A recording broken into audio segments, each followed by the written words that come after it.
Thunder cracked in the distance as the wind howled through the shattered remains of what used to be a church. Stained glass windows, once a symbol of hope, now lay in broken shards on the floor. The makeshift sanctuary, once home to nearly 300 survivors, was now nothing more than splintered wood and bloodied walls. And at the center of it all stood Ava Holloway, her hands trembling as she clutched a rusted rifle, staring down the dirt path where the undead had come days ago. Ava had always believed faith could protect them. Her mother was a pastor. Her father was a fighter. But neither prayers nor bullets had saved them when the infected breached the eastern perimeter. That night, the survivors scattered. Some fled into the woods. Others died screaming.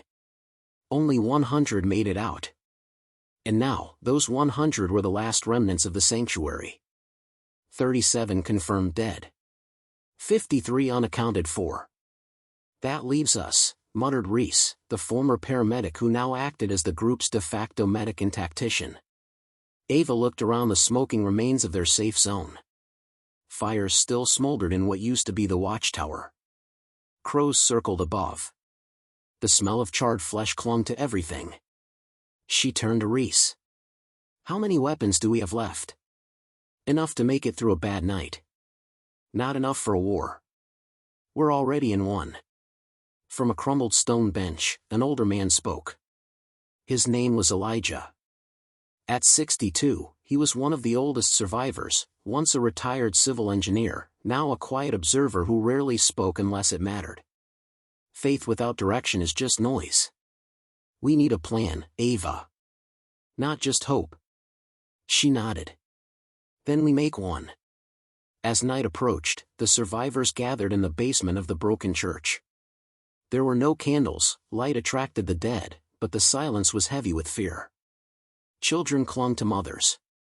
Wounded men clutched their ribs. Everyone looked to Ava. We've survived the fall. Now we fight for the future, she began, standing in front of a cracked chalkboard. This isn't just about running anymore. If we keep fleeing, we'll lose more each time. So we take the mountains. Elevation, narrow paths, we can control them. Reese frowned. That's a 2-day hike. No food caches. No known shelters.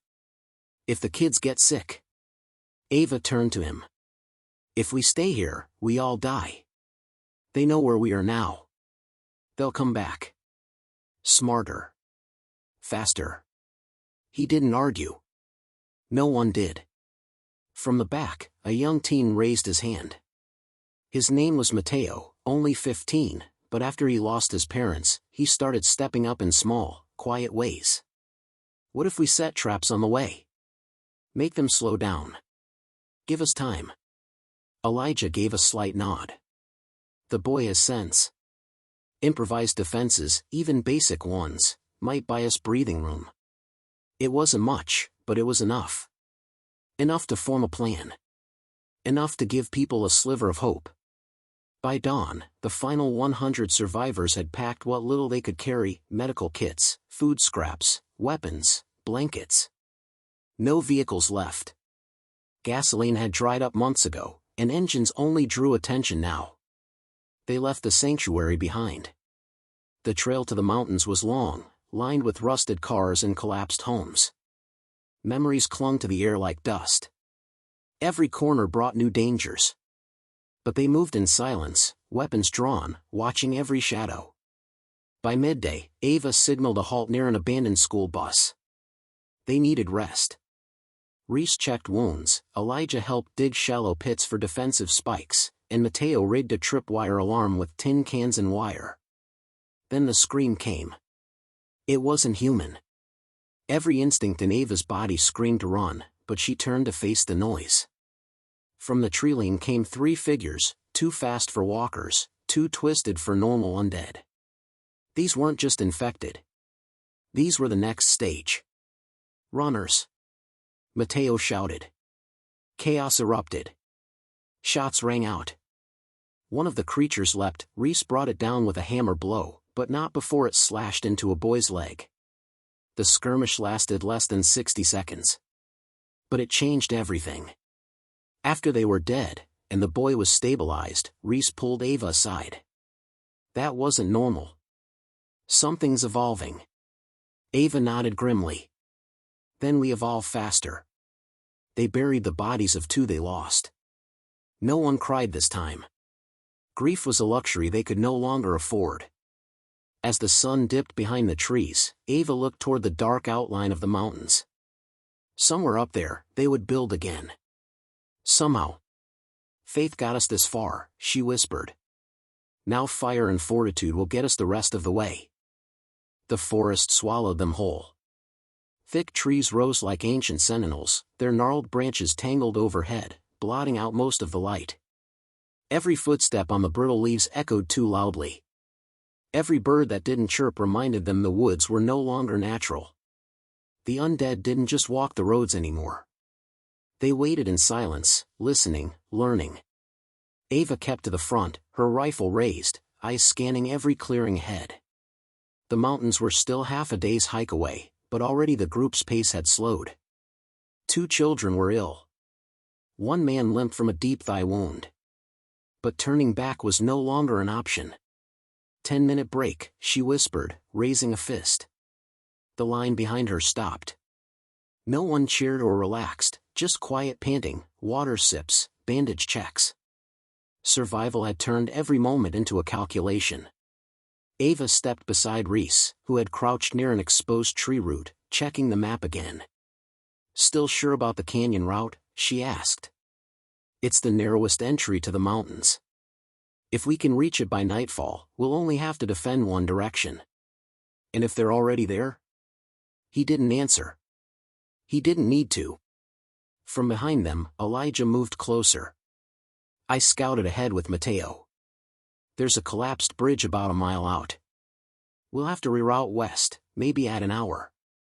Ava groaned. That hour could cost lives. Or save them, Elijah replied calmly. Better a long road than a trap. Before Ava could respond, a scream echoed through the trees. It came from the rear. She sprinted, dodging between survivors, until she saw the commotion. A man, Gavin, was thrashing on the ground, blood soaking through his shirt. A woman screamed beside him, her hand pressed to his neck. Reese arrived seconds later. Move! He pushed aside the woman and lifted Gavin's shirt. The bite was unmistakable. Jagged, rotting teeth marks on his shoulder. Deep. Fresh. Ava knelt beside them. Where? He stepped off the trail to relieve himself, the woman stammered. It came from the ground, like it had buried itself. Reese growled, they're adapting. A murmur of panic rippled through the survivors, but Ava stood quickly. Everyone listen to me, she said, her voice cutting through the fear. We stick together. No one strays. Not a single step. But he's bitten, someone shouted. All eyes turned to Gavin, who now lay still, pale and wheezing. The infection was spreading fast. I'll handle it, Gavin whispered, his voice strained. Just give me a gun. Reese hesitated, but Ava shook her head. No. Not here. We'll do this with dignity. She nodded to Elijah, who stepped forward, silent as always. The 2 men walked Gavin a short way into the trees. When the gunshot echoed seconds later, no one spoke. The silence returned, heavier than before. By midday, they reached a burnt-out ranger station. The group stopped for a quick meal, if dried beans and stale crackers could be called that. Ava kept watch with Mateo on a rooftop that creaked under their weight. I hate this place, Mateo muttered, scanning the treeline. You should, Ava replied. Fear means you're still human. He looked at her. Do you really think we'll make it? She didn't answer right away. I don't know. But we don't stop trying. Down below, Elijah approached quietly. We're ready to move. You'll want to see this. They followed him west, through a rocky clearing, until they came upon the edge of the collapsed bridge. The structure lay in twisted steel and fallen cement, covered in vines. But what mattered wasn't the bridge, it was what lay beneath. A trench. Narrow. Carved recently. and lined with bones. Reese knelt beside the edge. This isn't just decay. Someone, or something, is storing remains here. Elijah pointed to symbols scratched into nearby bark, unfamiliar shapes, like distorted letters. We're not alone in these woods, he said. Mateo exhaled sharply. You think there are others? Maybe, Ava said slowly. But I don't think they're survivors. The group pressed on as daylight faded. The forest grew colder, and strange sounds echoed around them, clicking, like bone against stone. A bad sign. Ava ordered double watch. Mateo volunteered to take first shift. That night, while most tried to sleep beneath tarps strung between trees, Ava stayed awake with Reese, whispering over the faint crackle of a tiny fire. This isn't just zombies anymore, Reese said. They're hiding. Setting ambushes. We've never seen them this smart. Ava nodded. Something's changing. But so are we. He looked at her. And what are we becoming? She stared into the darkness. Whatever we have to be. Somewhere in the woods, the clicking returned. Closer now. But the final 100 didn't run. Not this time. The fire was long dead, smothered with soil before dawn. Smoke would only reveal their location. Ava crouched behind a thick tree root, scanning the fog-drenched forest. Something had moved just before sunrise, too quick for a walker, too silent for a beast. She motioned for silence, her fingers tight around her rifle. Across the small glade, Reese met her eyes and nodded. He had seen it too. In the center of the camp, the other survivors were still waking. Blankets were being packed, canteens refilled, weapons checked. No one spoke above a whisper. The forest around them had gone too quiet, unnaturally so. Mateo crept to Ava's side. I heard it again. The clicking. Closer. Like it was circling us. She took a breath. We move now. Quiet and fast. Where? He asked. To the cliff trail. If we can make the high path, we'll have visibility. And if they follow? We make them bleed. By late morning, the group had begun ascending the rocky slope that wrapped around the southern ridge of the mountain. It was slow going. The narrow path zigzagged between jagged cliffs and sharp drop-offs. One wrong step, and a fall meant death. Reese walked near the rear, eyes constantly scanning the tree line below. The forest still looked calm, but he'd seen the signs: scratched bark, broken undergrowth, a smear of blood too fresh to ignore. They were being watched. Ahead, Ava helped a young mother, Leanne, carry her child over a steep ledge. The girl, no older than 6, was burning with fever. She had coughed through the night, her breathing shallow and fast. Hold on, sweetie, Ava whispered. Just a little farther. The girl opened her eyes. They whisper, she said softly. Ava froze. What did you say? They whisper at night. From the trees. Leanne pulled her daughter close, shaking. She's delirious. Maybe. Or maybe not. At noon, they reached a plateau with jagged rocks and an abandoned lookout tower at its center. It offered a view of the valley below, what was once farmland, now blackened and dead. Smoke plumed from a distant forest fire miles away, but it wasn't the fire that caught Ava's attention. It was the movement. Dozens of figures in the tree line, just beyond reach. Not walkers. Not sprinting. Just standing. Watching. They're hurting us, Reese said grimly. Why? Ava asked. To trap us? Study us? He exhaled. Or maybe just for fun. Mateo aimed his binoculars. I see something else. Farther back. Tents? Ava took the binoculars, adjusted the focus, and her heart dropped. He was right. Tents. Not torn or abandoned, intact. Human. Someone out there was alive. Could be a trap, Reese warned. Or help, Ava countered. Elijah stepped beside them. We move tonight. Low profile. That valley has answers. But we're not alone up here either, Mateo whispered. He pointed behind the lookout tower. There, etched into the stone wall, were the same strange symbols they'd seen by the trench. Fresh. Carved recently. Night fell faster in the mountains. The cold crept in like a slow poison, numbing fingers and tightening chests. The group had set up camp in a narrow rock formation that offered some shelter from wind. The lookout tower loomed nearby like a forgotten sentinel. Ava stood watch while most tried to rest. But the girl, Leon's daughter, began coughing again, harsh, deep, and unrelenting. Reese examined her under a flickering flashlight. It's not the virus, he assured. Just infection. But without antibiotics. Ava knew the look in his eyes. Supplies were running out. She mentioned whispers, she said quietly. He gave her a tired look. She's burning up. Could be fever dreams. Or not. We keep ignoring the patterns, and they keep evolving. Before he could respond, Elijah appeared, grim-faced. Movement near the tower, he said. Ava and Reese followed him, crouching through the rocks. There, barely visible by the dim moonlight, was a shadowy figure moving inside the old lookout. Not infected. Not fast. But definitely alive. Ava raised her rifle, heart pounding. Come out. Slowly.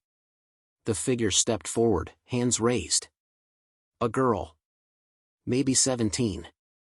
Dirty face. White eyes. Skin pale from exposure. I'm not one of them, she said. But they're not what you think. Ava narrowed her eyes. Who are you? Call me Sky. I've been watching you. They've been watching you too. Who? Reese asked. The old ones, she whispered. They're not zombies anymore. Not really. They're changing. Back at the camp, the others stirred at the sight of the newcomer. Mateo stood protectively near the children. Elijah kept his blade ready, just in case. Sky told her story in pieces, how her group had survived in the valley, built their own rules, and then started disappearing. How the infected near them no longer moaned, but communicated in clicks and patterns. How some survivors had turned feral. Whatever's coming, she said, looking around, it's not just the dead anymore. Something's learning how to control them. Ava looked toward the dark valley below. Then we find it. And we end it. Sky shook her head. You don't understand. She looked directly into Ava's eyes. They've already found you. Ava stared into the darkness beyond the plateau, the girl's final words echoing in her mind. They've already found you. The others didn't sleep that night. Not because of Sky's warning, but because the forest had gone utterly silent. No crickets. No wind. Even the infected weren't making noise. The mountain felt like it was holding its breath. At first light, the final 100 began their descent into the valley. Sky led them down a narrow game trail. She moved quickly for someone so thin and malnourished, navigating switchbacks and brambles with eerie ease. She spoke little, her eyes always searching the treetops. When asked what she was looking for, her answer was simple. Watchers. Ava marched beside her, uneasy. You said your people vanished. What do you mean? Sky's voice was low, barely audible over the crunch of boots on dirt. One by one. Some left camp and never came back.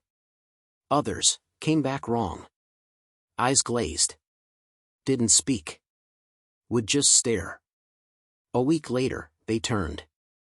No bites. No wounds. Reese joined them. That's not infection. That's something else. Sky nodded. They're experimenting. A chill settled over the group. The valley opened before them by mid-afternoon, an eerie sprawl of dead grass, ruined fences, and the remains of a small agricultural community. Fields once full of crops were now overrun with mold and black rot. A few scattered silos and barns remained intact, but the village itself was surrounded by a crude perimeter made of scrap metal and scavenged wood. At the center of it stood a rusted radio tower. "That's where we broadcasted for help," Sky said. Before we realized no one was left. The perimeter gate creaked open as they approached. No guards. No alarm. Just the sound of metal whining on rust. Ava led the way in, rifle drawn. The others followed cautiously. It looked abandoned at first. But then they saw the signs. Campfires, long since burned out. Empty bowls and boots. Hammocks still swaying slightly in the breeze. Half a game of cards on a crate. It looked like the people here had left suddenly, or been taken. Reese knelt by a collapsed tent. No blood. No drag marks. They just vanished. Sky stood by a stone circle at the center of the camp. Symbols carved into the stone matched those Ava had seen on the trees and cliffs. "This is where they came," Sky whispered. "Who?" "They were the skins of the dead." Elijah returned from scouting the perimeter, his face grim. "We've got tracks, barefoot. Human stride, but wrong." "Wrong how?" Ava asked. He hesitated. "Toes are too long. Knees bent wrong. Like they walk half-crawling." Mateo gagged nearby. He had found a pit behind one of the barns. A bone pit. Not animal bones. "Children," he said quietly. Reese's voice was tense. "We shouldn't stay here." "We need shelter," Ava replied. "And answers. This place has both." She walked to the radio tower and stepped inside. Dust floated in thin shafts of light. Broken screens blinked weakly. A half-working terminal showed old logs, messages sent on loop, "Safe zone. No infected. Please respond." The last broadcast had been 6 days ago. Then it stopped. Reese tapped at the console. "Power's weak. Maybe a generator buried somewhere. If we get it working, we could reach someone, anyone." Elijah shook his head. "Or they'll hear us." Sky looked at Ava. "They already do." That night, they fortified the perimeter as best they could. Crude barricades. Tripwire cans. Watch rotations. Still, it felt wrong. The air buzzed like static, heavy and sharp.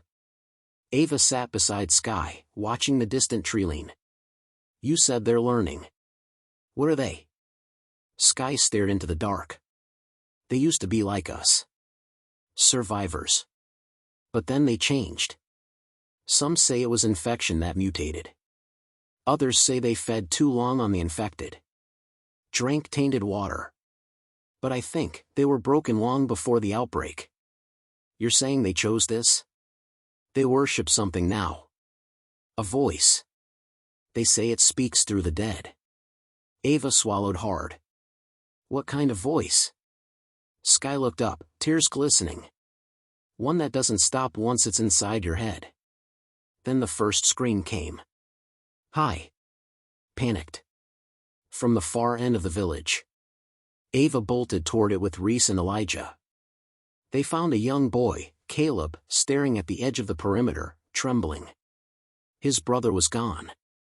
One moment he was there. Then vanished. Where was he standing? Ava asked. Caleb pointed to the dark. Elijah's flashlight swept over the trees. And there, just past the metal wall, stood a figure. Unmoving. Wearing a face that didn't match its body. Stitched skin. Eyes too wide. A patchwork of human and something else. It raised one long, bony finger to its lips. Shoo. And then it vanished. Ava's blood ran cold. "We're not alone," she whispered. "They're already inside the valley." And as the last survivors gathered together in the center of the camp, holding weapons tight and children closer, one truth settled into every mind. The dead weren't the only threat anymore. The wind picked up around midnight. It wasn't cold, it was unnatural. Still air that stirred only the edges of tents, whispering through the village with a sound that made even the bravest survivor tighten their grip on a weapon. Ava stood guard near the old radio tower, watching the woods with sleepless eyes. She hadn't blinked since she saw the stitched-faced creature vanish into the dark. Behind her, the others had gathered around Reese, who tried to calm Caleb, the boy who'd witnessed his brother disappear. Caleb rocked back and forth, staring at nothing. He didn't scream, the boy said again. He didn't fight. He just went. Mateo was pacing nearby. What are we supposed to do? Board the walls? That thing didn't even touch the gate. It just appeared. Elijah leaned against a barrel, his machete across his lap. We're being watched. Studied. Like prey. Ava finally turned, eyes hardened. Then we hunt them back. At dawn, Ava, Reese, Elijah, and Sky set out to search the perimeter. They left strict instructions: if they didn't return by sundown, the others were to evacuate north. They passed the edge of the valley and entered the trees. The world beyond the village felt wrong. Trees bent at strange angles. Birds remained silent. Even the soil beneath their boots felt soft, almost spongy, like something rotten slept beneath the surface. Reese stopped near a downed oak, his hand raised. There. A string of bones hung between two trees. Small ones, fingers, maybe toes, tied together with sinew and old wire, like a wind chime. It swayed slightly, though no wind touched it. Sky approached cautiously. They used these to mark hunting grounds. Ava knelt to study the ground. Tracks human. But dragged. Survivor? Elijah asked. Or bait? They followed the trail deeper, moving carefully. Half an hour later, the woods opened into a clearing. And there, nailed to a dead tree, was Caleb's brother. Still alive. Barely. Ava rushed forward, cutting him down with trembling hands. He was unconscious but breathing. Strange symbols had been carved into his skin, careful, ritualistic. His eyes opened for a second. She's coming, he whispered. The Hollow Queen. Then he passed out. Reese checked his vitals. We need to get him back. Now. But the woods had already shifted. A new sound filled the air. Tick, tick, tick. Sky's eyes went wide. That's not them. That's her. Branches cracked nearby. Movement. Ava rose slowly, aiming her rifle toward the noise. Circle tight. Eyes out. We moved together. Shapes flickered between the trees. Not walkers. Not quite human. Long limbs. Glowing eyes. Silent feet. And behind them, something taller. Cloaked in black. Wearing a mask of stitched flesh, its mouth sewn shut, its arms extended like wings. The Hollow Queen. Ava stared in stunned silence. What is that? Sky whispered, she's their leader. She was human once. Now she commands what's left. The creature tilted its head. Then it screamed. It wasn't a sound. It was a feeling. A pressure that hit like a wave, crushing their chests and forcing Reese to his knees. Mateo dropped his rifle. Elijah screamed and fired into the trees. The things rushed forward. Ava raised her weapon and fired. One of the creatures dropped. Another lunged. Sky stabbed it with a blade of sharpened rebar, blood spraying across her face. They fought tooth and nail, bullets, blades, fists. Reese dragged Caleb's brother away from the fight, shielding him with his own body. Ava kept firing until her magazine clicked empty. Then she swung the butt of her rifle like a club, knocking one of the twisted things off its feet. The Hollow Queen moved slowly, arms floating as if underwater. She didn't attack, but she watched. As if measuring them. Ava met her eyes, and for a second, she saw something that terrified her more than death. Recognition.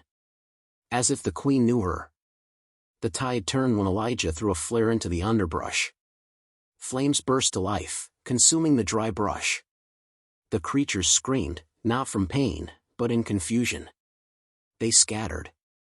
The queen disappeared into the smoke, vanishing like a ghost. They didn't chase. Instead, they ran. Back at the village, the group burst through the gate, hauling Caleb's brother to the infirmary tent. Everyone crowded around. What happened? Leanne asked, pale and wide-eyed. They're not just hunting us, Reese said. They're preparing something. A ritual. A conversion. Sky sat down, covered in blood. They're turning survivors. Slowly. Not through bites. Through submission. Elijah stood at the center of the group, fire in his voice. We can't run anymore. We need to hit them first. Destroy whatever power's fueling that thing. But how? Mateo asked.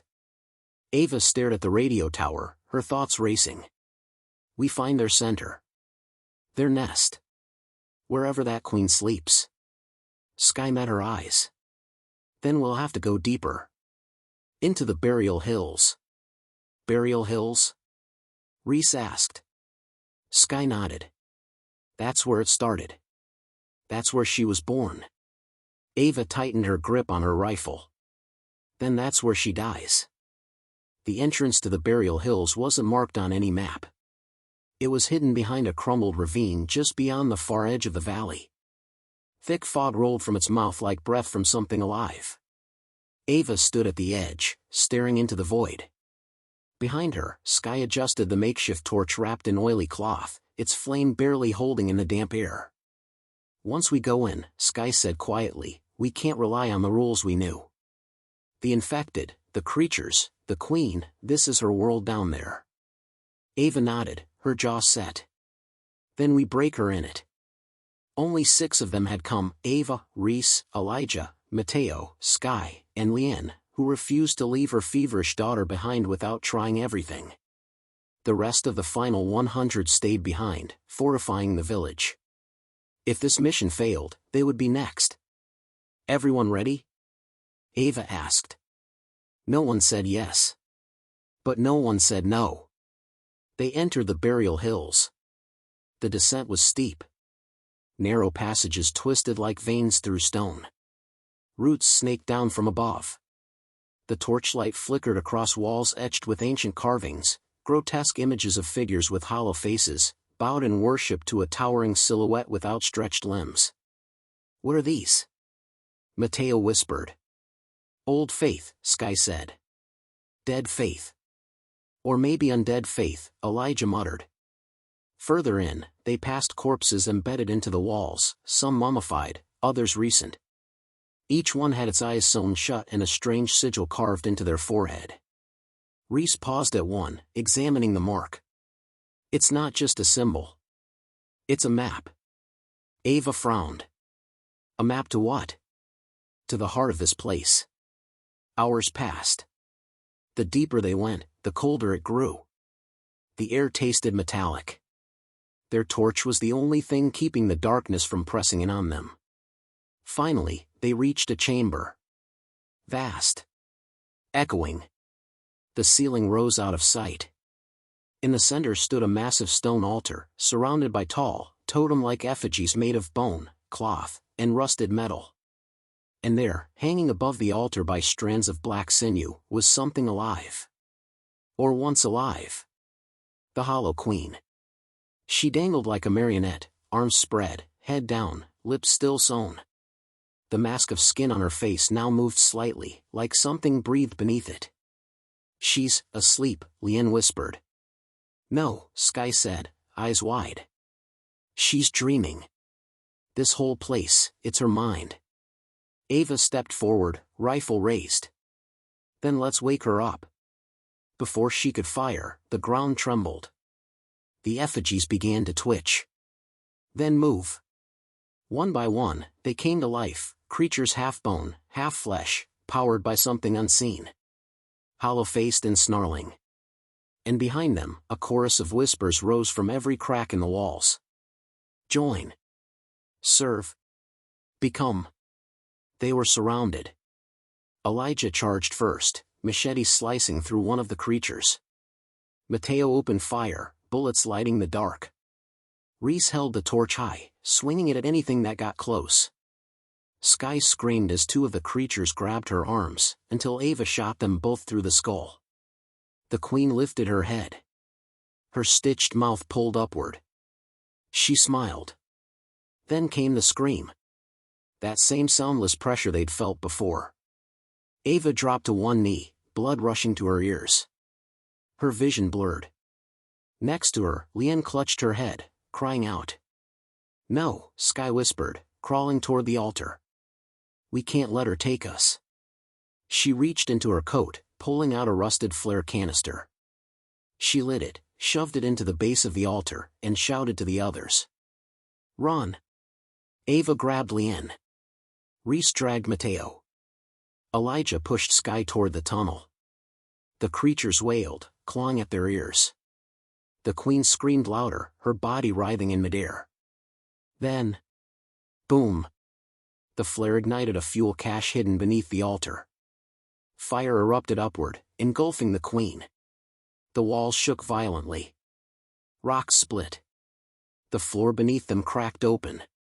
Ava and the others ran. They didn't stop until they saw daylight again.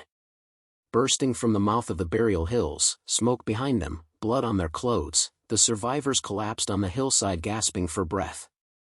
Reese coughed, wiping soot from his eyes. "Did we get her?" "I saw her burn," Elijah muttered. "I saw her burn." Sky, however, didn't celebrate. She stared back at the ruins. "She'll rebuild. Unless we destroy the core. The sigils. The roots of her influence."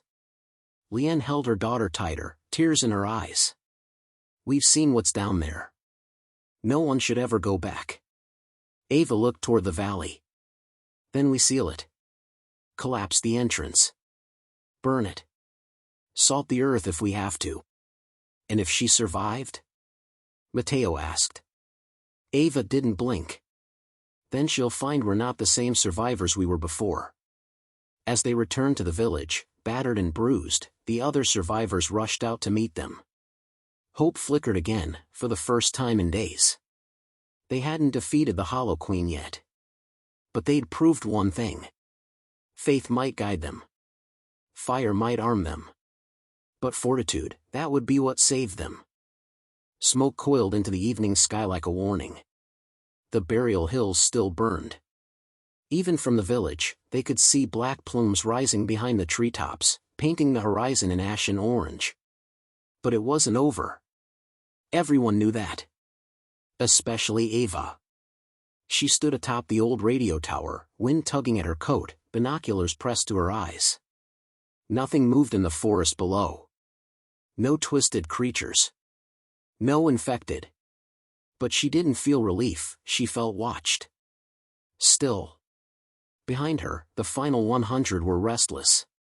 Half the children were sick now. Caleb's brother had fallen into a coma. Food was running low. Ammunition even lower. The air carried the weight of something waiting to strike.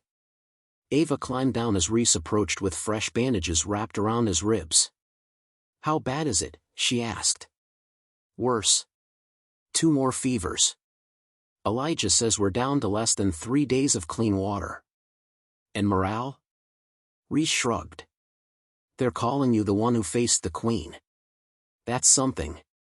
Ava gave a hollow chuckle. "She's still out there." He nodded. "That's something, too." That night, the whispers returned. Not from the woods, but from inside the village. Leanne was the first to hear them. She sat beside her daughter, eyes drooping, when she noticed the girl's lips moving. Whispering. But the voice wasn't hers. It was deeper. Ancient. Like stones grinding under the earth. "She speaks," the girl said with someone else's voice. "She walks again." Leanne backed away in horror, calling for Reese. Moments later, Ava and the others gathered in the infirmary tent. The girl was unconscious again. Pale. Sweating. But the words still rang in Ava's head. She walks again. Rhys rubbed his eyes. It can't be. We burned her. Skye, seated in a far corner, shook her head. We burned her body. Not her reach. The Hollow Queen's influence doesn't need flesh anymore. You mean her mind survived? Matteo asked. Worse, Skye said. Her faith did. The next morning, Elijah brought news. Something's moving through the southern forest. Small groups. Fast. Not infected. Human, or used to be. Scouts, Ava muttered. They're testing our defenses. Then we give them a surprise, Rhys said, slamming a map on the table. We booby-trap the south entrance. Remote detonation. We still have enough powder for one big blast. But if that fails, Elijah added, we'll be exposed. Ava stared at the map. Then we make it count. By sundown, the final 100 were no longer hiding. They'd built crude defenses, tripwires strung with cans and glass shards, sharpened stakes buried at angles, and fire traps waiting to be triggered. The children were kept underground. Non-combatants guarded the infirmary. Ava stood at the edge of the village, rifle over her shoulder, staring into the trees. And then, they came. Silent figures crept from the mist, half-human, cloaked in stitched skin and bone. They carried no torches, no weapons. Just hunger. Ava gave the signal. Boom. The southern tree line erupted in flames. Screams echoed as bodies flew, fire catching on the ones closest to the blast. Some writhed. Others didn't stop at all. They kept walking. Burning. Ava raised her rifle and fired. Others followed. Rhys, crouched behind a barricade, took out two with clean headshots. Elijah swung his machete into the chest of a screeching creature that didn't bleed, but hissed smoke. Matteo screamed from the watchtower. They're climbing the west wall. They were surrounded. In the chaos, Leanne ran from the infirmary. Her daughter was missing. She searched through tents, eyes wild, until she found a trail of blood and ash leading to the northern edge of camp. There, standing like a statue, was the girl, arms stretched forward, eyes white as bone. She comes, the girl whispered. Leanne cried out. From behind the girl stepped the Hollow Queen. Her skin was scorched. Cracked. But her body held. Her eyes glowed with furious light, her mouth still sewn shut, but now twitching, as if trying to scream. Ava turned just in time to see her. The Queen raised her arms. And the dead rose with her. Dozens of infected, long buried beneath the village, clawed through the earth. Graves they'd never known they stood on now cracked open, releasing rot and rage. Ava shouted, "Fall back to the tower. Regroup now." Rhys hauled Matteo from the collapsing barricade. Elijah pulled Leanne away just as her daughter fainted into his arms. Skye lit a flare and dropped it into a buried fuel barrel. Boom. The ground quaked. More flames. But still the Queen moved forward, untouched by fire. She reached the center of the village and lifted her arms again. The whispers turned to screams. And then... silence. The Queen stood alone in the smoke. Then Ava stepped out. Weapon lowered. Hands empty. And she spoke clearly. Enough. The Queen tilted her head. For the first time, she paused. The village was on fire. Barricades had fallen. Blood soaked the dirt paths. Smoke curled through the sky in thick, suffocating spirals. Bodies, both human and inhuman, lay broken across the camp. But at the center of it all stood Ava Holloway, empty-handed, eyes fixed on the scorched and looming Hollow Queen. The Queen didn't move. Her stitched face seemed to twitch, confused, as if trying to interpret Ava's boldness.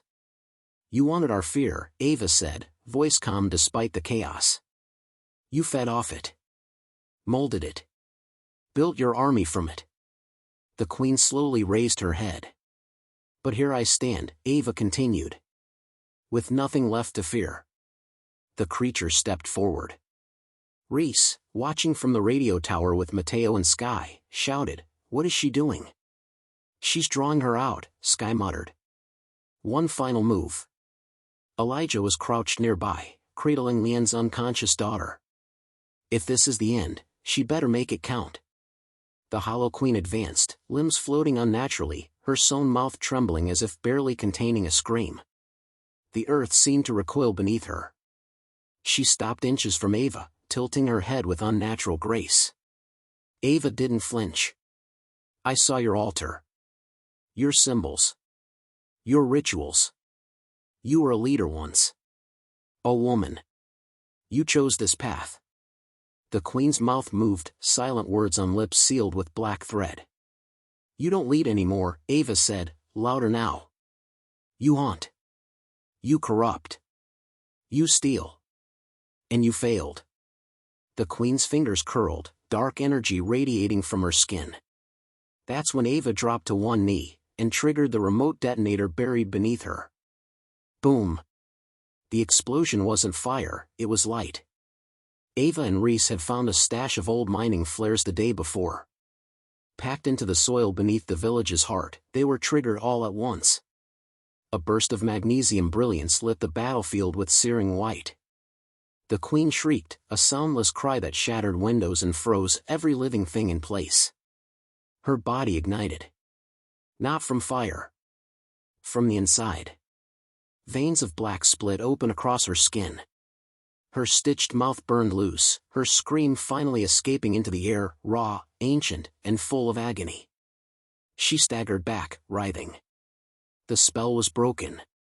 Around her, the risen infected collapsed, lifeless again. Ava stumbled from the light, coughing. Her ears rang. Her vision blurred. But she was alive. The queen wasn't. Sky reached her first, helping her up. "You did it." "No," Ava whispered. "We did." Behind them, the final 100 were regaining their footing. Survivors emerged from the rubble, stunned. Children cried, but this time from relief. Elijah lifted Leanne's daughter in his arms as her fever broke. Reese dropped beside Ava, grinning despite the blood on his shirt. "That was insane. Had to match the enemy," she muttered. Together, they turned to the queen's remains. Her body lay still, burned and broken, the mask of skin split and fallen away. She was human again. A face underneath. Eyes closed. Peaceful. Ava whispered, "You were just like us, once." They buried her deep in the forest, far from the valley. Not with reverence, but with finality. A warning. A tomb.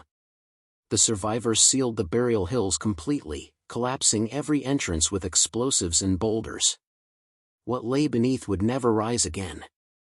For the first time in months, the village had silence. Not the heavy kind. The healing kind. A week later, rain fell. Soft and clean.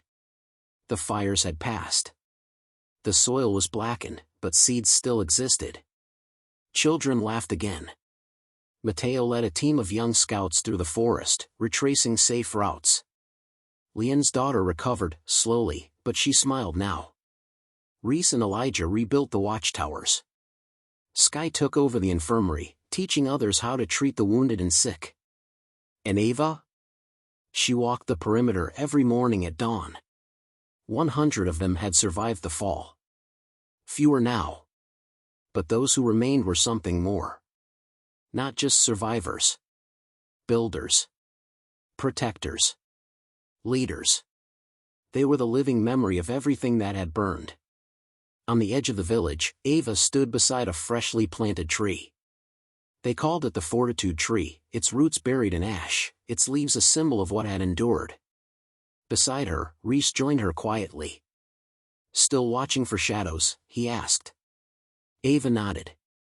"Always. Think she's really gone?" "Yes. But others like her may rise. Beliefs like that don't die easy. Not in a world this broken." "Then we hold the line," he said. "We remember who we are. Ava turned to face the sunrise. Faith carried us through the dark. Fire lit the way. But it was fortitude that made us fight when everything told us to give up.